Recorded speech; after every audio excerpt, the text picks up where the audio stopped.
You deleted their number, you archived the photos, you even told your friends, "I'm good now." But at 2 a.m., when the room is quiet and your mind isn't, you know the truth. You never actually left. Here's what nobody tells you. Love is processed in the same part of your brain as addiction.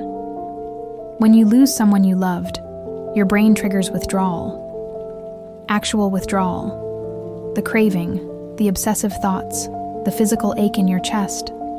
That's not you being dramatic. That's your brain literally detoxing from a person. There was a girl, let's call her Sarah.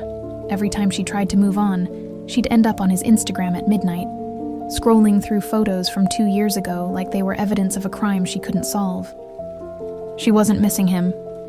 She was missing the version of herself who laughed like that, who felt that safe, who hadn't yet learned to brace for disappointment. Moving on isn't about forgetting them. It's about grieving who you were. Here's the trap most people fall into. They replay the relationship on a highlight reel, only the best parts, the inside jokes, the first kiss, that trip, and they replay the ending on a horror reel, only the worst moments on repeat, wondering what they could have done differently. Neither reel is reality, but your brain plays both on loop and calls it processing. So what actually works? Not pretending you're fine. Not downloading 3 new apps and calling it growth.